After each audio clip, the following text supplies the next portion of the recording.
This Sunday, the battle for NFC South supremacy begins.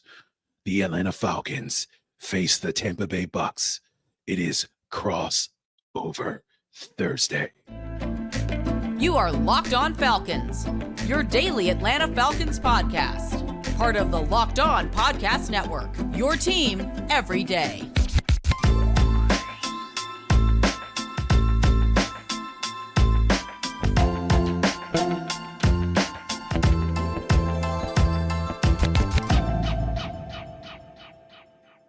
Welcome, everyone, to another crossover Thursday, where we were previewing the Falcons versus Bucs in Week 14. And today's crossover Thursday episode is, of course, brought to you by Prize Picks, the easiest and most exciting way to play daily fantasy sports.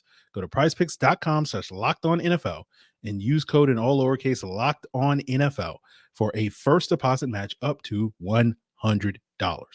And guys, if you don't know me, I'm your very humble host of the Locked On Falcons podcast, Aaron Freeman, joined by James Yarcho, one half of the Locked On Bucs dynamic duo. And we are going to, of course, be previewing this Week 14 matchup, talk about some of the key matchups in this game, as well as sort of the path to victory, and maybe give you guys some score predictions at the end of the episode. But of course, like all crossover Thursdays, we have to start things off by talking about the biggest stories of the week. And I'm sure many of you Locked On Falcons and Locked On Bucs listeners who listen each and every day already know some of the things that we're going to talk about because you are everydayers, and we appreciate the everydayers out there that listen each and every day.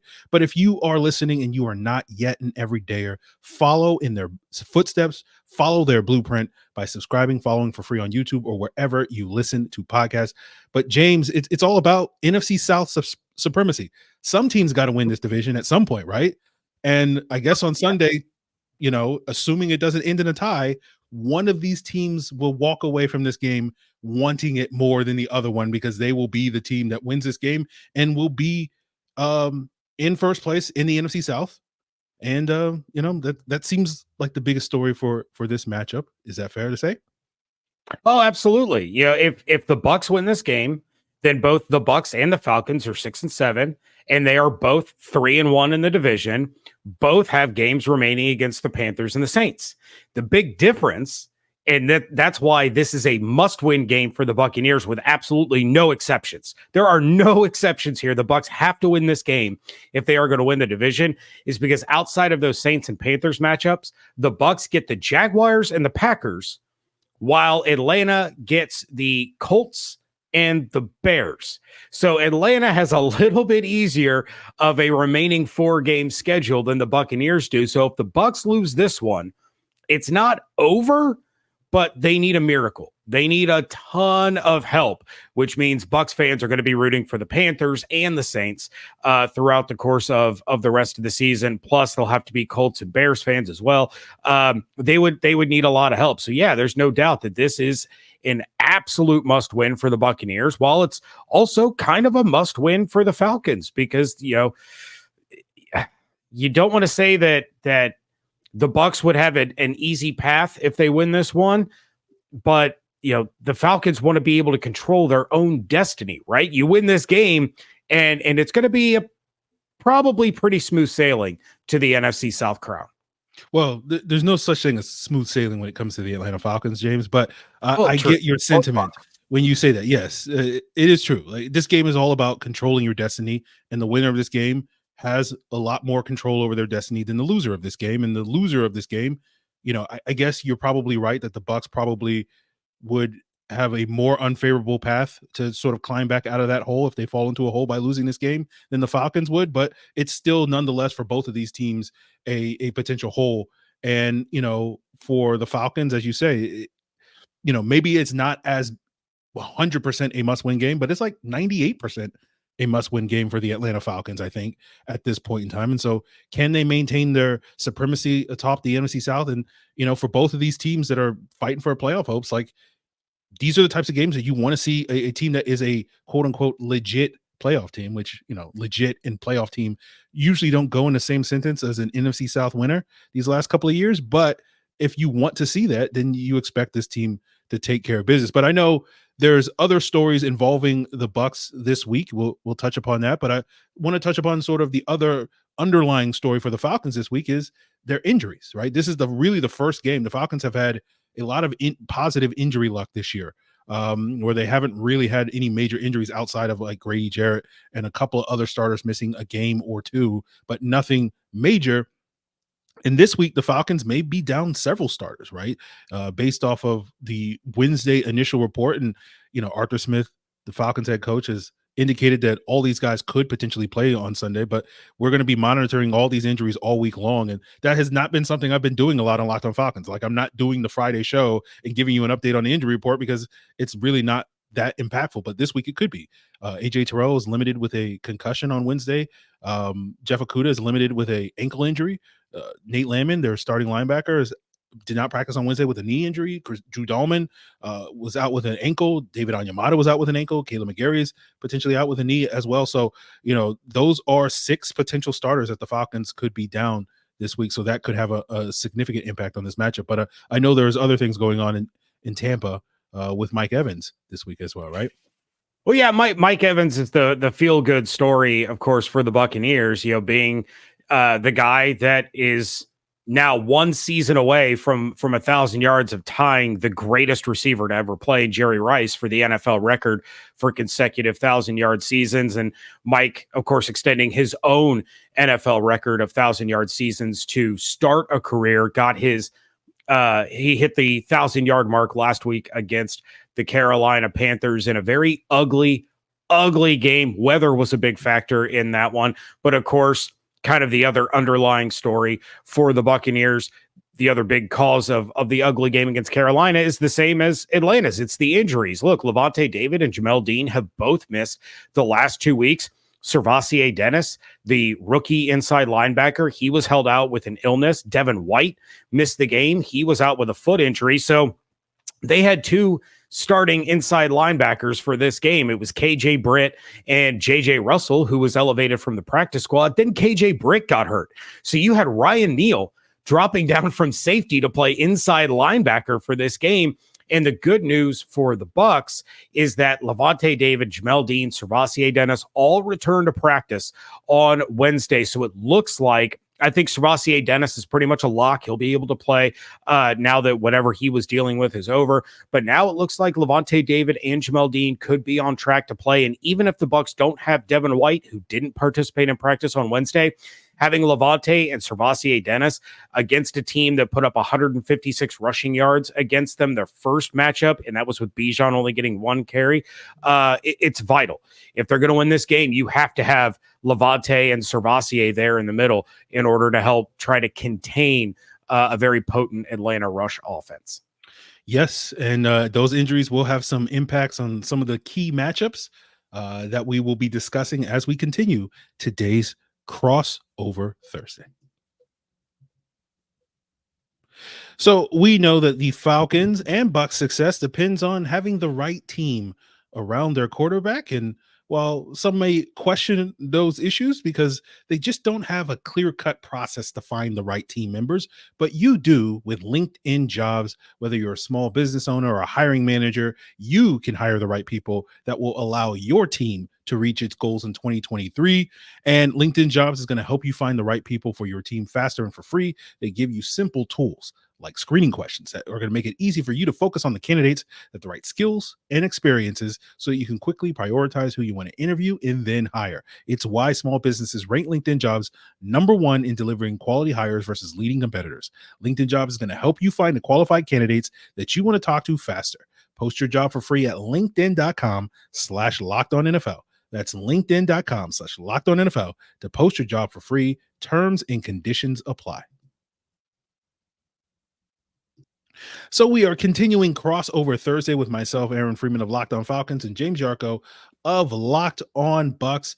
But before we get into some of these key matchups, I got to plug the innovative, the iconic Locked On Podcast Network, who have started the first ever 24/7 streaming channel on Locked On Sports Today. Search Locked On Sports Today. You'll get all the biggest stories across the biggest leagues, national shows, local experts on Locked On Sports Today. Search for it. And of course, if you're a local to the Locked On Falcons, check out Locked On Sports Atlanta's 24/7 streaming channel as well. So, James, when we get into some of these key matchups, I know for me, you kind of mentioned it with the Bucs linebacker position. One of those key matches that I'm intrigued to see is Bijan Robinson versus this Bucs defense. We didn't really get to see that outside. I think he played 11 snaps, and most of those he was a decoy and got the ball on one of those plays in that game due to the migraine/headache that he was dealing with at the time, that created some controversy among some people speculating on what Bijan was up to on Saturday night before he was not suiting up on Sunday. But we're not going to feed into that controversy and that conspiracy theory. But I do think we saw, as you said, this Falcons team run the ball effectively against this Bucs defense without Bijan Robinson. Can they do it again now that they have Bijan Robinson? Not to mention those Bucs injuries, I think is going to be a critical factor. And I think in this game, Bijan's probably the most important player for the Falcons offense, at least. Yeah. In Bijan's defense, Tampa's nightlife is a different breed. And if allegedly, if that was true, he's a rookie. It's his first time there. I can't say that I blame him. But no, it's definitely a matchup that I'm keeping an eye on for sure, because Tyler Algier had absolutely no problem running the ball. Desmond Ridder had absolutely no problem running the ball. The Falcons in general, it amazes me that the Bucs gave up 156 rushing yards, but didn't allow a 100-yard rusher. There's only been 2 100-yard rushers against the Buccaneers this year. One was DeAndre Swift with the Philadelphia Eagles. The other was Chuba Hubbard, because that makes sense. The rush defense for the Buccaneers is vital in their ability to get a win. And I am incredibly interested to see how Bijan is utilized, because as your listeners know from our first episode, I was a big Bijan fan coming out of college. I loved watching him play. I hate the fact that I now have to watch him play for the Atlanta Falcons, but it doesn't mean that I enjoy him as a player any less. So I'll be interested to see how Arthur Smith utilizes him, how the Buccaneers react to him, and how they're able to defend him, especially still dealing with some of the injuries that they have on the defensive side of the ball. And to flip it from the Atlanta offense to the Buccaneers offense, the key matchup that I'm looking for is Baker Mayfield against Atlanta's secondary. In the first game, Baker had 275 passing yards with a touchdown, did have the interception, but Atlanta has the 11th best pass defense with 208.1 yards allowed per game. And they have the 7th best scoring defense with 20 points per game allowed. So the Buccaneers have to find a way to do what they didn't do the first time around, and that is capitalize in the red zone. And that wasn't just a problem against the Falcons. It's been an ongoing issue all year long. And since their last matchup, Cade Otton and Rachaad White have been much more involved in the passing game, which adds a little bit new of an element and a new wrinkle compared to what the Falcons saw the first time around. But the Buccaneers, to win this game, have to convert on those red zone opportunities and those explosive opportunities down the field to Mike Evans. Baker can't be throwing the ball to Devin Tompkins at the goal line in double coverage again. Can't have it, can't do it. Devin Tompkins, all due respect, is like 5'1", being double covered by the Falcons secondary. It wasn't going to work. It didn't work, and it was awful. And then, of course, the Bucs have to find a way to get Chris Godwin involved. I don't know what it's going to take to get Dave Canales and Baker to start utilizing him more, but they have to use every weapon in their arsenal, and that means they have to hyper-target Chris Godwin. And I don't know, maybe now that I'm eliminated from my fantasy playoffs and I had Godwin on my roster and now my matchups don't matter, he'll end up having a 150-yard and 2-touchdown game, because that would happen to me.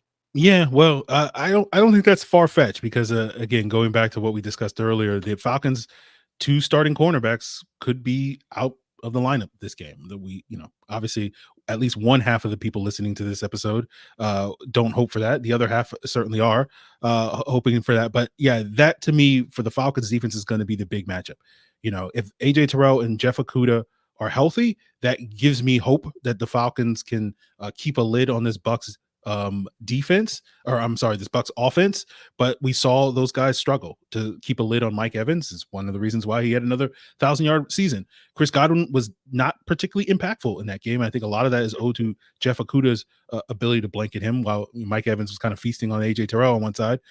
Chris Godwin was pretty quiet in this game. But if those guys do their thing, and as you mentioned, with Rachaad White and Cade Otton being a bigger part of the offense than they were earlier this season, that also impacts, where the Falcons linebacker issue is with Nate Landman being down. And right now, if he's out of this game, their replacement is Andre Smith. And Andre Smith is, I hate to say it, one of the worst coverage linebackers I've seen in recent memory. And now, and so that is something that I think the Bucs could really exploit.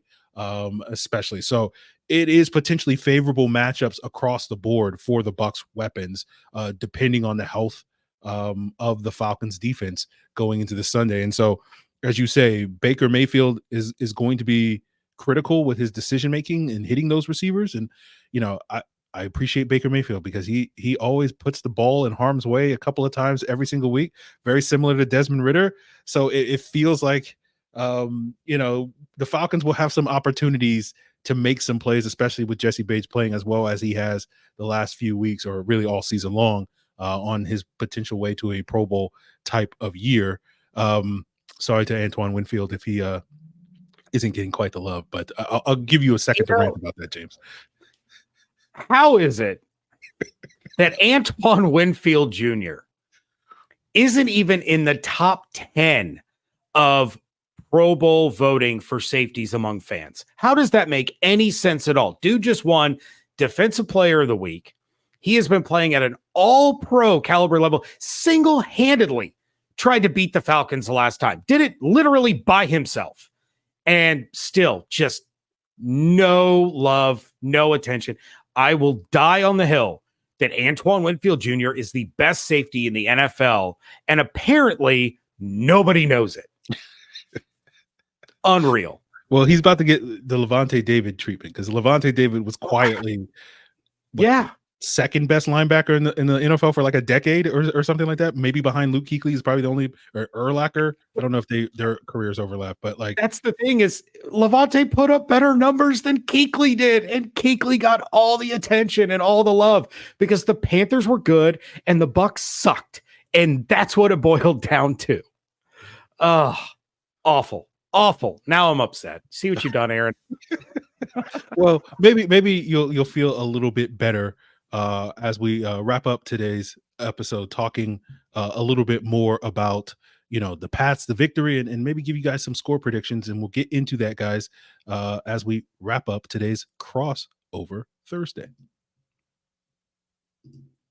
Now, it's that time of year where, if you're like me, you struggle to find the right gifts. I was just telling James before we recorded that I haven't really started my Christmas shopping, but I know one gift that I am certainly intrigued by is the skylight frame, because it's the perfect gift for everyone on my wish list, whether it's grandparents, new parents, family, friends. It's a touchscreen photo frame that you can send photos to straight from your phone, and they appear in seconds. You can even preload photos before the box is opened. It's a great group gift, since you can invite multiple friends and family members to share photos on the same frame. It's effortless thanks to the free and easy to use Skylight app. Its setup takes less than a minute, and it's going to look beautiful in your home due to that crisp HD resolution that looks like a real modern photo frame. As a special limited time offer for our listeners, get $15 off your purchase at Skylight Frame when you go to skylightframe.com/lockedon.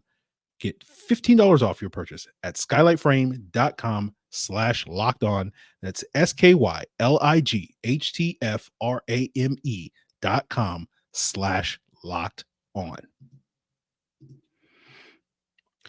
So we are wrapping up today's Locked On Falcons, Locked On Bucs crossover Thursday. Of course, we'll have more coverage all week long on this upcoming matchup with days to come. And of course, as I mentioned earlier, here on Locked On Falcons, we'll give you some updates on those injury, and I'm sure Jays will have excellent coverage of the Bucs for the rest of the week. But today we're wrapping up talking about Pats the victory, final thoughts, score predictions, And for me, James, I talked about this earlier this week on Locked On Falcons, given some of the injuries with Caleb McGarry being down at right tackle, I'm not as confident that the Falcons are going to be able to run the ball as effectively as they want to, as they did last time. And so I think more of this game is going to lean on the quarterback than before it did in that previous matchup. And so I think they need to see Desmond Ridder play well. And he played one of his better games against the Bucs on the road. When saying Desmond Ridder played well on the road this year has been a rare sentence that I have uttered. But obviously, the story of that game was the 3 turnovers that he had, the 3 fumbles that he had in the red zone that took points off the board for the Falcons, and those 3 mistakes that he made in that game. And he also missed a throw to Drake London when Antoine Winfield broke up in the end zone that could have been a touchdown, and the Falcons wound up settling for a field goal. But that adds up potentially to 25 points that the Falcons left on the field on that Sunday in Tampa. And those points and those plays that he did not make, I think, went a long way to lead to his benching a week later against the Tampa Bay or against the Tennessee Titans. And then, that 2-week stint on the bench the 2 weeks after that. And so I think this game really is instrumental for Desmond Ridder to basically show, hey, yeah, I didn't necessarily play a perfect game that last time, but the 90% of that game that I played well, I can raise that number to 100%, and you'll see me play a clean game and also do a lot of the things with his legs, with his arms that he did in that first game. And you could get that, potential 30 burger or 40 burger type of game in this matchup. And so I think Desmond Ridder sort of taking ownership and being kind of the driving engine of this offense this week is going to be the Falcons' path to victory, and finding ways to get the ball into Bijan Robinson's hand, not only as a runner and a receiver, I think is going to be a key part. But for me, I'll sort of pass it to you, James, in a second with my score prediction, but I feel like this is going to be more of a shootout because of some of the concerns I have with the Bucs or at the Falcons on defense with the injuries. And I think the Bucs will be able to move the ball against them and potentially put points on the board. So I'm going with a shootout. I got the Falcons winning at home. It'll be a close ball game going into the final minute. And I feel a little bit better about Desmond Ridder than I do Baker Mayfield. Call me biased in those closing minutes. So I got the Falcons winning this one like 31-28. Okay. All right. Well, and it's funny you bring up that you don't feel that they're going to run quite as well as they did the first time around, because my key to victory is to force Desmond Ridder to beat you. You can't allow those 150 plus rushing yards and for Atlanta to dictate the game and have these long sustained drives, whether they end in points or not, like they did the first time. This Bucs defense is so beaten and battered and bruised that they have to be able to capitalize on what opportunities they get to get off the field. You can't allow, the Falcons to go 9 of 13 on third downs. You can't allow 10, 12, 13 play drives. And really the key to that, to me, is going to be Vita Vea, who I think out of anybody in the trenches, he is probably the most likely to take over a game on either side of this field for either one of these teams. And even though he didn't participate in practice on Wednesday, I fully expect him to play. There have been plenty of Wednesdays that he's missed and he's battled through dealing with a toe injury, but he has to set the tone up front against that dangerous rushing offense. And then if you have Levante, if you have Servassier Dennis lined up behind him, that's great. If not, he has to be the guy that blows up the running lanes and slow down the ball carrier. Even if he doesn't make the tackle, he has to do enough that reinforcements come in and they're able to take down Bijan or take down Tyler Algier. And in the passing game, of course, it's Vita Vea that's going to be the guy that's going to blow up blocks, create lanes and opportunities for guys like Kalijah Cansey, who I know you're a big fan of, for Servassier Dennis, for Yaya Diaby, for Joe Tryon-Shoyinka, who even got a couple of pressures as an inside linebacker on a couple of plays last week. So to me, this is going to be an old-fashioned, ugly, grinded out, gross football game that's going to be won by the big guys in the trenches. And like I said, I think Via's probably the one guy for either team on either side of the ball that can really take over a game. And I go back to the first matchup, and it was an ugly, grinded out, turnover filled football game that came down to the leg of Young Wei Koo because of the Bucs inability to get off the field after they had tied it up. And I think this one's going to be the exact same way. It's going to come down to the leg of Chase McLaughlin, who is going to do to the Falcons what the Falcons did to the Bucs. And I'm going to take the Bucs 23-21 on a last-second field goal by McLaughlin. That is certainly a possibility. I understand why you expect that, because I think most weeks that's the type of games that the Falcons play in. I don't know if they're suited to win that type of grinded out game for the same reasons that you basically broke down. I just don't know if this is the week that they can sort of just out physical this Bucs team. So I think they'll have to out finesse them. So I guess we'll see what happens. But James, any sort of parting shots for the listeners before we duck out of here on Crossover Thursday? Not really. The only parting thought that I have is that I'm probably with most of your Georgia Bulldog fan listeners that Alabama has no place being in the college football playoff. And as much as I can't stand Florida State, they absolutely got hosed. So I'm sympathizing with all of you Bulldog fans from afar that can we just not with Alabama, please? For once. I understand. Well, you extended that olive branch to my listeners. I will extend one, not necessarily to your listeners, but I'm sure your listeners will agree with this. I want to send my condolences to the Carolina Panthers organization for how dysfunctional and disastrous they are. It's so sad that this happened to such a, stalwart landmark organization like the Carolina Panthers. And I just hate to see all their dreams just sort of kind of turn to ash in their mouth. And it's just, I could not wish that upon any fan base anywhere out there in the world. So sorry. No. Yeah, it really is a shame. We're both rooting for the opportunity to play against Jameis Winston, right? Like that's, Derek Carr goes down and we're all like, ooh, we might get a Jameis game. We're all rooting for that, right? Yes, if there's yes. one thing that our collective listeners can really bond over, it is our hatred of the Saints and the Panthers. I think between the Bucs and the Falcons, most fans are just like, yeah, it's a divisional game, but it's kind of whatever. It was super exciting when it was like Michael Vick versus Derek Brooks and like those matchups. And now it's just like, yeah, we got to play twice, but mostly let's just hate the Saints and Panthers. Absolutely. Like, look, we hated Tom Brady, but we hated Tom Brady. It wasn't personal with the Bucs, So Yeah, that's a whole separate. We'll leave that aside. Anyway, guys, we really appreciate you tuning in for another Crossover Thursday. Of course, we'll have you covered all week long for this upcoming Week 14 matchup between the Falcons and Bucs. Of course, check out Locked On Sports Today, their 24/7 streaming channel to get the insight on all the sports, all the leagues. Of course, on YouTube. And of course, continue to make us your first listens all week long. It's all part of Locked On Podcast Network, your team every